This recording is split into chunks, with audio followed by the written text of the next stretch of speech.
What was your, crap, here we go again moment?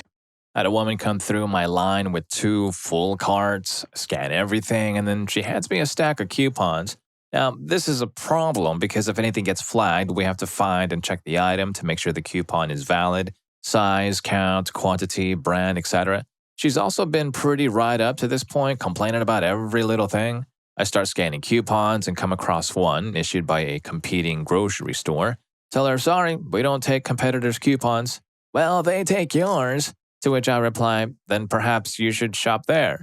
Then my just about had it teenage brain remembers the store GM is standing right next to me helping bag the large order. I turn to look at her, she looks at me, then we both return to doing what we were doing. She asked to speak to me a little later when I go on break. I'm not mad and you're not in trouble as I realize that was a difficult customer to deal with, but what you said isn't like you at all. I just want to know why you said that. I pause for a beat or two, then say, well, in the training videos, they said on average a customer with a bad experience tells around 10 other people they know. Since people tend to associate with others like them, I was looking to save us from 10 more headaches. She stares at me for a moment, busts out laughing, and tells me to take my break and try to not let it happen again. The they take hours defense, classic. Like, ma'am, that's not how coupons work. It's not a coupon exchange program. Story 2. Every single time my sister would fall off the wagon and start doing substance again, or steal from me and my parents again, or land in jail again. Story 3. Every time someone says intoxicated driving is not a big deal, I absolutely hate to be that guy that tells people what to do and has the moral high ground. But what I hate even more is people driving intoxicated, which is why I have taken car keys from people with force. Fortunately, I am a big schmuck, so they will not try to knock me out to get them back. I've paid taxi fares, called good friends out on social media, and have tried to leave from a friend's place before somebody else leaves who I knew would want to drive, just to not have to argue about it. Unfortunately, I made a promise at the podium at a funeral of one of my very best friends, who was ended by an intoxicated driver over a decade ago to never let anyone drive intoxicated. I regret having to do all that crap, but I never regretted that promise. Please don't drive messed up. I have done so before my friend was ended, and I was very lucky, even though I thought I had everything under control at all times. Believe me, you do not want to be responsible for some decent person's passing. If you are a decent person, it will screw you up, and if you are not a decent person, screw you anyway. Story 4. I too am a big schmuck, and I've had to use force on friends to not drive intoxicated. I'm right there with you, brother. But my reasoning comes from a different place. I was that idiot that thought they were a good drunk driver, late teens. There was one night that I thought I could make it home from a normal Friday night beer pong at our friend's house. Me being the big dude, I'm always pressured to chug the largest volume of beer or chug a beer faster than someone else, even if that pressure came from me and not others, as I thought I had to keep up with a reputation. See above where I'm an idiot?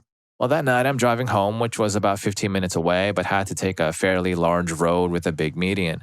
Luckily, no one else was on the road near me. I reached into my lap and drove into the median's grassy ditch and lost control of my car. I didn't hit anything, but I almost rolled my SUV. I finished driving home, but don't remember it. I woke up with my engine still running and parked in my normal spot at my house, covered in mess and stinking like heck. That night was my actual wake-up call. I can't believe I hadn't hurt anyone, but I'm so glad I never did. I've never driven intoxicated again, and even now in my 30s, I get super nervous about ordering a second beer while out at night if I know I'm driving. I bought a breathalyzer, or my friend did, I can't remember, the week following that incident and refused to ever let myself or any of my friends leave our party house if they were over the limit. Since growing up, I still force people to take an Uber or taxi and have paid for them on most occasions. I do see the cost, the risk isn't worth it. Keep on keeping on, brother. Story 5. When I still lived at home, it was anytime my dad made some vague excuse to leave the house on foot, he would disappear to the pub for at least 3 or 4 hours, sometimes longer, and we would never know what kind of mood he'd be in when he returned home. So yeah, here we go again. Every time I hear I'm just going out for a haircut or to place a bet or pick up a prescription. Story 6. Being targeted by my high school staff for substance searches because of how I look. Last period of the day, about to take a math test but had to use the restroom, walk into the bathroom, go. And then right after I wash my hands, the man who frequently targets me walks in, then starts sniffing. Sniff, sniff. What's it smell like in here to you, True? I then begin to inhale hard, although I couldn't smell anything because I thought, crap, here we go again. I was told to wait outside while he searched the bathroom. 3 minutes later, he decided to send me down to the office for incidents with students, etc. He then explained to me having probable cause to search me for the bathroom smelling like substance. I began to yell in his face for being idiotic and pestering me when the bathrooms at my school constantly reeked of substance and had witnessed many people using substances in the bathroom before. At the end of the day, I got to take my math test and got a 93%, so it ended well, but my day was ruined mentally from this incident. Story 7. I have a VP at my school that does the same crap. At my school, vaping is a huge problem. I dress like a complete smoker and am sort of, but I keep all that stuff out of school. Most recent example, he was walking by the bathroom and heard me say, "Grape is my favorite color." Proceeded to pull me out of the bathroom and then make me miss a whole period for a search of my person, backpack, my car, and then my friend's car because he saw us playing Super Smash Brothers in his car before school. Best part about this, we were talking about the Japanese ramune soda, not vapes. This happens at least twice a month. They've never found anything on me, and at this point, when I walk in, the other VPs and principal don't even really search me anymore. They just kind of open my big pocket on my backpack, stare inside, ask if I've got anything, and when I say no, they let me leave. The car searches are rare usually. It's kind of a big, crap, here we go again moment for both me and the other principals. Story 8. Once after partying real hard, me and my friend went to our friends. Me and my other friend are boys, and we went to the girl's house. My friend was dating the girl, and when I went to sleep, I woke up at 11 and saw my friend and his girlfriend coming in, kissing. And I pretended to be asleep, and then I heard sounds coming from the bed on the other side of the room, and they didn't know I was awake. The exact same thing happened a month later, and they figured I was faking when I heard sounds. Sat up and said, "Aw, crap, here we go again," and it hasn't happened since. Story 9. At my hotel, we have this group of artists who often come with their manager. We always ask for a credit card or a cash/debit deposit, unless someone or a company covers for him or her. Most of the artists under this manager are cool with having to present their credit card, but it always angered the manager. She always complained that it's always complicated with us. When every single time she complained, we explained that unless the document she sends us to cover the room charge don't cover everything, she doesn't even cover the parking for her artists, we are obligated to ask for a deposit. And despite having said that for the last 3 years, the document she sends us still only mention that only the room is covered, not the extra expenses or the deposit, so we can't charge anything but the room to the company. Thus, we have to ask for a deposit. Every time I see her name in the arrival list, I'm like, crap, here we go again. Story 10. Nothing special, but I do have working colleagues that are so needy that if I don't answer their messages immediately, or if I'm busy and start answering in short ways without being super sweet to them, almost like talking to a child, they will unfold the drama time, starting with messages like, "What have I done to you? Why are you mistreating me? Are you mad at me? I can tell that you are mad at me." It makes me super tired and gives me the impression I am babysitting them while doing my job. The "what have I done" message, yeah, classic guilt trip starter pack. They're basically playing emotional Jenga and waiting for him to crumble. Story 11. Joined the Army, went to OSUT, a form of extended basic training, and it did what it was supposed to do. Left there, went to Big Army, meaning almost anywhere else. Years went by, deployments, promotions. I'm a mid-level nom-com, and the Army decides I should be a drill sergeant. Do you know how they make drill sergeants? By basically putting you back into basic training. No wonder all the drill sergeants I know are bitter, salty schmucks. It's payback. Basic training, or OSUT, as a know-nothing civilian is culture shock. A modified form of it as an experienced NCO will have a guy in a brown round screaming in your face and you fighting the urge to either scream back or hit him in the mouth. Like, "Hey, schmuck, I'm the same rank as you. I just got done being a platoon sergeant. And you're in for a bad time if you keep this attitude up. But you keep your mouth shut and carefully ignore the urge to pop him in the face because that's how the Army works. And you hold on to the idea that in a couple more months, you'll be the one in the Smokey the Bear campaign hat, and you'll be the one doing all the yelling. Story 12. Daughter was about to turn 9 months old, and my son was 3. I still hadn't decided if I wanted to do an IUD or the pill or just rubbers or what, but I was tracking my cycles and avoiding unprotected intimacy around my fertile days. Had some weird symptoms, but I just thought I ate some bad food. Had some cravings and aversions. Nah, can't be. We specifically avoided unprotected intimacy. We were laying in bed and my husband started putting the moves on me and I'm like, "Hold up, I'm about to start my period, so I hope we don't make a mess on our sheets." Wait. Opens Kendara app, estimated period 6 days ago. Ah, crap. Rolled out of bed and went to the bathroom, but I didn't whiz on the test enough to get a result. So I took one in the morning, super positive. She's 4 months old now and the best goddamn baby. Story 13. When I was a teen, I had a boyfriend. It was a rough time. Basically, my dad didn't approve. My boyfriend and my dad had some fights. My dad pressed charges against my boyfriend, but the court found no evidence of the charges. As a revenge, my boyfriend pressed charges against my dad, namely that he'd threatened him. He presented 3 women to testify: his mom, his mom's friend, and said friend's daughter. It went on for a year until I finally convinced him to drop charges. Sometime after, we broke up, life went on, and was all said and done, and I was oh so happy because I'd never had to deal with those people again. Fast forward almost a decade, I got engaged to a wonderful man, and my parents love him. His father left when he was a kid but wanted to be in his life again, which I supported. We started hanging out with his dad more. He even hung out with my dad at some point. One day, his dad called us. He was planning on getting married and wanted to introduce us to the blushing bride. Guess what? The bride is my ex-mother-in-law's friend. Story 14. I got out of a long-term relationship and told myself that I was going to focus on what I needed in order to live a successful life. Everything was going great, and I really got a hold of my life. And then I went for a coffee with this girl that I had known for a while. I vividly remember saying "frick" out loud when I dropped her off at home because she seemed like everything I could have ever asked for in a girl, but I wasn't ready to meet someone like that. I told myself I wasn't going to let this happen, but I caved, and I'm so glad I did because she's the greatest thing that's ever happened to me. Almost 2 years later, I've grown as a person while maintaining a strong relationship with the most amazing person on earth. Frick me, I love her. Story 15. When the startup I work for instituted the same BS performance review that the corporation I left had, you rate yourself from 1 to 5 and no one gets a 5 because nobody's perfect. Basically, a 3 is you do your job and 4 would be you overperform. I once gave myself a 5 for being the highest rated associate for revenue in the greater metro area every month since the last review. My manager gave me a 3 and said that I needed to push more packing supplies. This was at a truck rental place where the moving supplies are overpriced add-ons. For this review, I gave myself all 5s and copied and pasted the examples of what a 5 is into the input boxes. My review is on Wednesday. I have an on-site interview somewhere else on Tuesday. Story 16. Every time Trump does some stupid crap, the reaction machine cranks up to make the same noises again. At this point, we're all trained like Pavlov's dogs, trying to start reacting to the same things again and again that our responses are no longer relevant.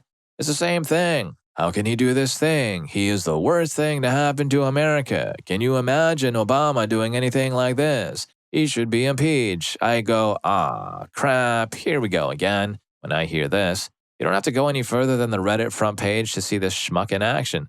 The real issue behind all this is ignored. The life-changing policies by the government goes unnoticed. It has come to a stage that I bet the next president with even worse policies will be considered a great one because his or her behavior will be more civilized than Trump. We're all conditioned to that. Story 17. Going to the principal's office again for stupid crap. I've gone there very many times, some for being an outstanding student with many awards, other times were me doing something so dumb people question how the hell I've accomplished more than the average teenager. My most notable, crap, here we go again moments include, but not limited to, getting in school suspension for posting inappropriate stuff on a Google Classroom while calling my teacher daddy, going to the office, getting punched after threatening someone, going to the office for flat out screaming my teacher out, and going to the office for shooting someone with a rubber band and saying a very loud and offensive school joke.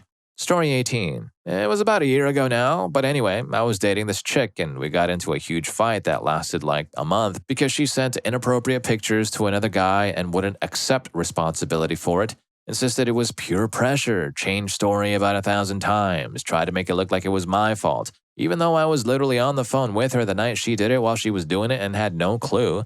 Eventually, she broke up with me and then came back when she realized I'm the only freshman boy with a job and money to spend. I wouldn't trust her, so she was all angry for a long time. Eventually, we were sitting on the couch at a small party with my friends playing Truth or Dare. It was my turn and they asked, "Anon, why are you still nice to her after she cheated on you?" I jokingly answered, "Because I guess I had already emotionally mistreated and neglected her to the point that she felt another guy needed to see her. So I guess that I have to make up for all my cruelty I put her through." She then turned to me and gave me the look. Yeah, I knew right then and there that I had screwed up and thought, crap, here we go again. Story 19. Crap, here we go again is the slogan of my Reddit's experience. Every day on Reddit, someone claims to have a PhD or lifelong personal experience on a subject to back up their ridiculously inaccurate claims. It ruins any chance at a fruitful and interesting discussion. On most subjects, we're all uneducated idiots, and therefore qualified to share thoughts and opinions with other uneducated idiots. So why can't we just be happy with that?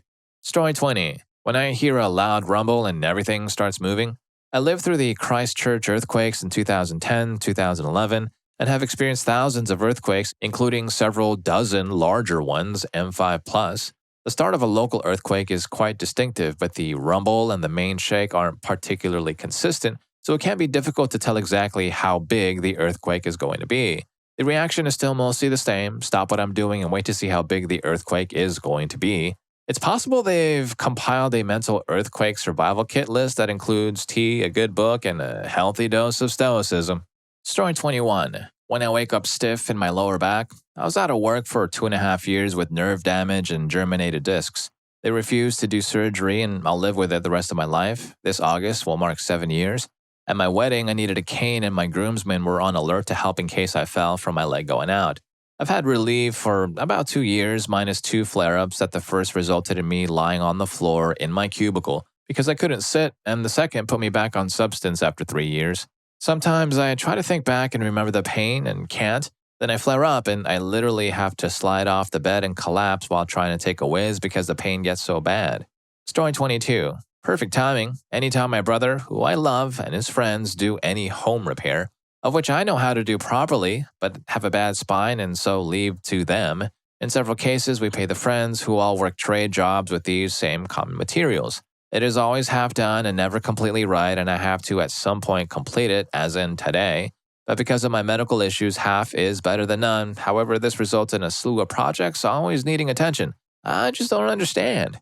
Story 23. The moment a piece of metal fell from the ceiling at work, I blocked it from hitting my head with my arm, injured my wrist, and my first thought was, here we go again, with absolute dread as I know how unscrupulous both my employer and the company that provides workers' comp for them are. I'm currently still on restricted status, but naturally haven't seen a check for 3 weeks because both will do absolutely anything to avoid paying out money. The piece of metal that fell, third one in several months, they declined to do anything about the first two since they hadn't hit anyone. Story 24. Older brother is a burnout, moved out of my parents' house when I was in high school, mistreated his girlfriend, got kicked out of his apartment, and lived in his car. Parents got him on disability, found him an apartment, he then flooded his apartment, the landlord kicked him out and lived in his car. Got a DUI, moved into the tree house in our backyard. I did not want him living in the house as he was volatile, and refused to make any attempts to manage his mental illness, which thankfully my parents respected. Parents paid for another apartment, hoping a 6-month lease would get him back on his feet. I moved out after graduating college. He moved back in with my parents and my little brother, who also had similar mental health anger issues. My younger brother started an altercation with my older brother. The older brother took out a weapon and harmed my younger brother. DA declined to prosecute, declaring self-defense. Parents found him yet another apartment as it was hard for them to have him living there. Recently, he lost his job and his disability status. He's getting kicked out of his apartment at the end of the month, and I'm so tired. But if you're enjoying the video, learning a thing or two from these stories, please don't forget to hit that subscribe and like button for more videos just like this. Story 25. My little brother had some problems with a kid in his class. He's 14 and I'm 16. So I went to the kid and told him he either shut up against my brother or I would mess him up in a way he cannot refuse it. I also told him that if my brother comes home and he doesn't tell me he said sorry, I would also mess him up.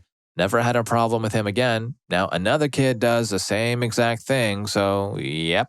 Story 26. Me equals me, B1 equals brother 1, B2 equals brother 2.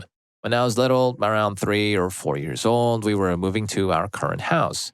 My brothers were extremely annoying. Keep in mind I was very young and couldn't lift the heavy boxes, and they were constantly bothering me.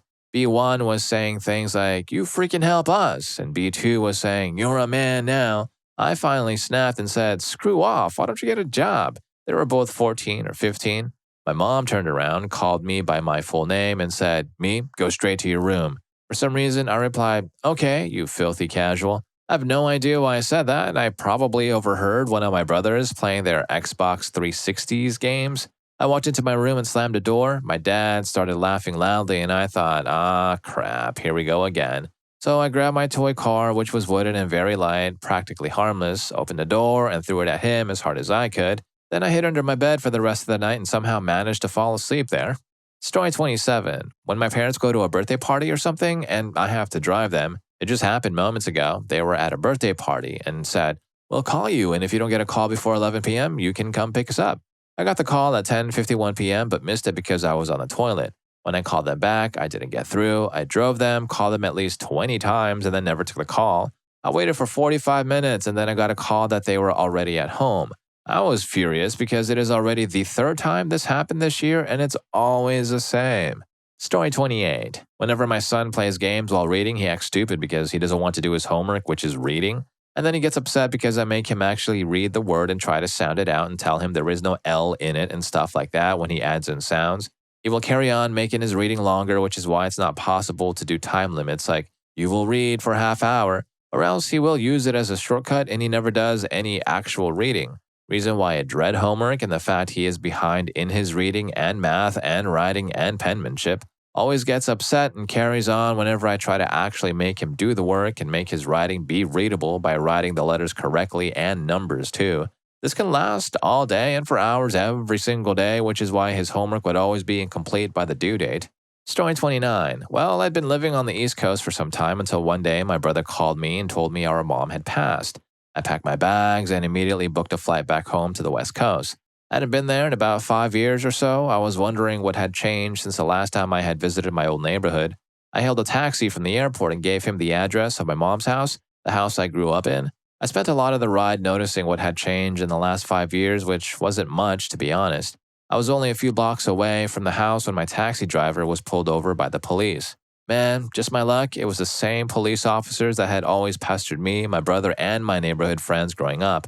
They asked me to get out of the car, not only search me, but search through my luggage as well. They even took my money before placing me in handcuffs and put me in the back of their patrol car. After riding around for a while, they stopped in a back alleyway and took off my handcuffs. They roughened me up a little bit and threw me out of the car before driving off. The good news was I recognized my location and realized I was only a few blocks away from home. The bad news, the police had dropped me deep in gang territory, and there was no doubt that the active gang members in the area wouldn't care if I'd been around in the neighborhood in 5 years or not. I wasn't supposed to be there. I could easily get jumped or even get ended by these guys just because. I had to get out of there quickly before I was recognized as being from another neighborhood. I walked down the alleyway and noticed some kid had left his bike just sitting there, leaned up against his fence. He had probably just gone inside the house to get some water or a drink or something. I knew I was risking my life the longer I stayed in this neighborhood, and I had to get out of this part of town quickly or risk being confronted by unfriendly locals, so I borrowed the kid's bike. I couldn't believe it. I just got off the plane not even an hour ago, and here I was, already being pestered by the police, having to avoid gang members from another neighborhood, and crap, I just stole some kids' bikes. Screw it, it was like I had never even left in the first place, and I pedaled towards my mom's house. I couldn't help but say to myself, ah crap, here we go again. Story 30. One day when I was playing Fortnite, a rare default appeared. I pulled out my pump and proceeded to sneak up on this beautiful creature. It was just wandering around and taking in the scenery. I made it 10 feet away from him when he turned and started building like a god. He dropped 2 ramp wall combos and instantly got the high ground. In response, I built ramps up to the side of his builds. He landed 2 shots doing 40 damage. I responded by spinning around and dropping 4 walls and a ramp. He created an angle, and I took the split-second opportunity and landed a headshot doing 60 damage. He blocked the rest of my attack with walls and ramps. He had the high ground and dealt 140 damage, leaving me at 20 HP. The next battle was too epic for me to put into words. I'm just lucky I landed a lucky shot at the end. After I fully healed up, I saw in the distance something that shook me to my core. Craig. Story 31. My dog is a former stray. I've been trying to train him how to picking food from the street, but I've only found middling success. Sometimes he will let go of whatever he was holding, but if it's high reward food, I have to pry it from his jaws. He's a big dog and I'm a woman of average height. When I have to force his jaws open, it's my crap, here we go again moment. I first try telling him no sternly, but the little crap avoids my gaze and chews slowly as if I couldn't see him. That's when I decide I need to act.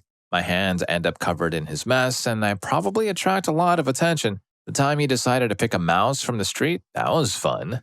Story 32. I worked with 5 to 10-year-olds at a summer camp. I was around 16 at the time. One week I was with the Voyagers, kids from ages 5 to 7. Now, I was used to petty fights here and there, but nothing compared to this. One kid supposedly stole another kid's Pokemon cards, but the other had apparently stolen the first kid's. It started with the usual arguing, then escalated into harmless shoving. This was a pretty rough and tumble camp full of little kids, so this was to be expected. I, a small teenage girl, didn't want to intervene. These kids were young, but they were extremely tough. Somehow, that shoving became a full on fist fight between two 7-year-olds, and I finally came over and tried to push them apart.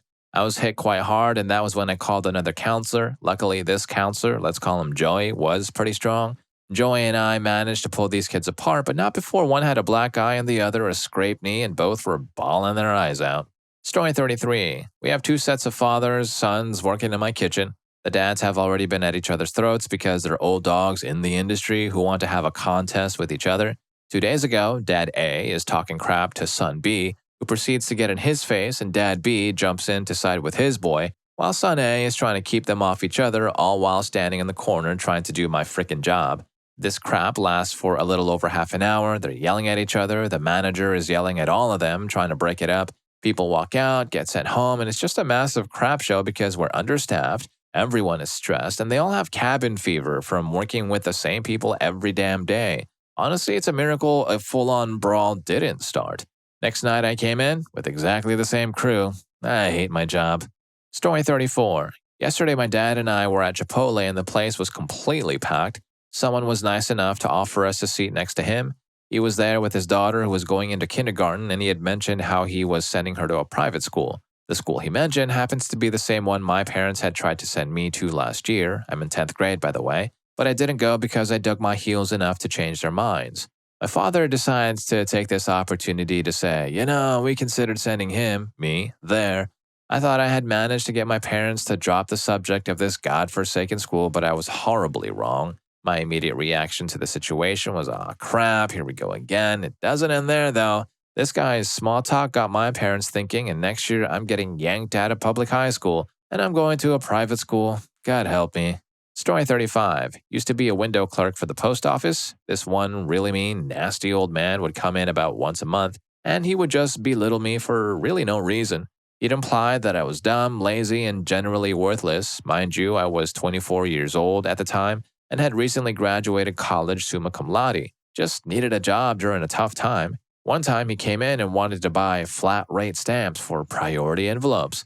I tried to explain that they weren't flat rate, they were fixed, which means if the cost of the envelope goes up, they will not cover the entirety of it. Basically, he just argued that I was too stupid to know what I was talking about with my full-time job, and that he wanted those goddamn flat rates. After several more attempts to relay the information that they weren't in fact flat rate, I decided it was just easier to sell them to him and let him suffer the soon upcoming consequences. About 2 months later, he comes in, raving at me that I sold him the wrong stamps because his priority envelope got returned for not having enough postage even though he used his flat rate stamps.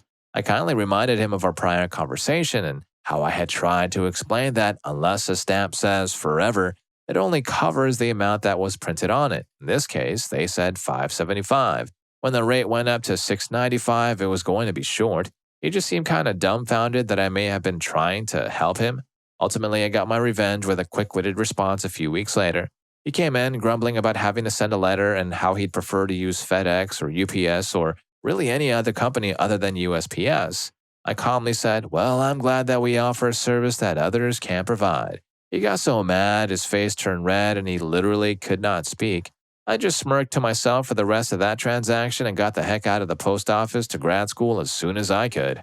Story 36. It's happening right now. I'm one of 3 boys. One was sent to a rehab place as far away from here as possible. He's caused problems the past 2 decades of my life. Got a text from my mom telling me he may be coming back to town. Everyone is thrilled about it and says he's no longer drinking and much better. The same thing I've heard 100 times before. My brother, not the alcoholic one, and I are sick of hearing it and know exactly how it's going to go. When he gets here, he'll be hammered in less than 4 hours. We agreed we will not be part of it, and our family is mad at us for it, but I will not do it this time. Story 37. When I still lived with my cruel father, whenever we went anywhere on a mandatory as enforced with threats of physical violence, of course, family outing, he often sped about 80 in a 40 zone and was generally an unsafe driver. There was this one time where we were, as always, speeding along without concern for the law. Whenever I told him to slow down, he'd scream at me. When he saw another speeder, my dad sped up to tail him, and he followed him until we got to the IGA, a grocery store chain, parking lot. He starts talking crap, and his fists can't cash his mouth's check. My mom had to drive home. Illegally, she lost her license somehow. This isn't the first time my dad talked crap and got the crap kicked out of him, nor is it the first time he did criminal speeding. Story 38. This is a bit of a long one, so hold on tight. My sister is at heart a very kind-hearted woman and very open to the people around her. Because of this, she started to hang out with some very bad people because she only wanted to focus on their positive traits and ignore their worst behaviors. Then she got dragged down into drinking. While she was in this low spot, she met an absolute waste of a man whom she quickly fell in love with. He was a drinker and user and had no aspirations.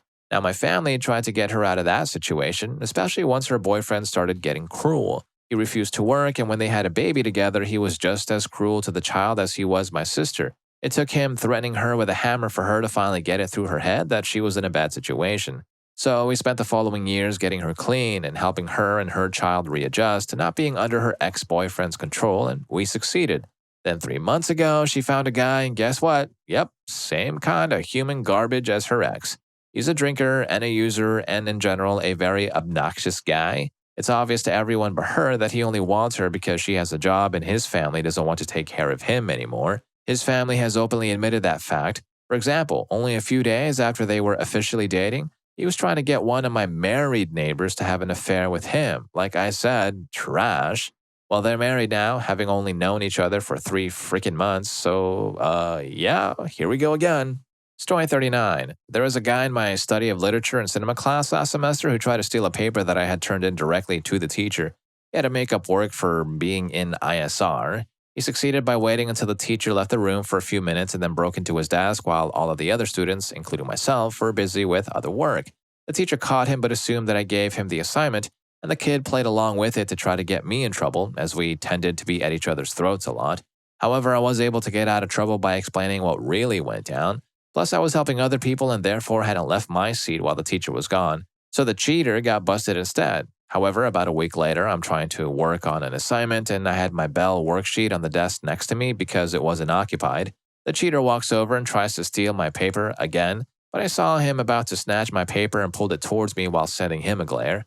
The dude had to awkwardly walk back to his seat knowing that everyone saw what went down since I had slammed my hand on my paper, which was fairly loud in the relatively quiet classroom. He didn't try to pull that again for the rest of the semester. Story 40. Getting a Facebook message from my sister's boyfriend. D is intoxicated again. I don't know what to do. Having a sister with a drinking problem is freaking exhausting. After I got that message, I called my mom and we always both go there together because she had been known to get violent. If the kids are there, we take them back to my mom's and they stay there for the night. Then we let her sober up alone at her own place after we raid her entire house. She went to rehab 3 years ago and she just learned to be a better drinker, just admits it herself. Recently, after this crap happened, every time she didn't have her kids, then one day at 6 p.m., I got a picture text of her passed out on the floor with her daughter a foot away, chilling on the chair, watching TV like this is nothing.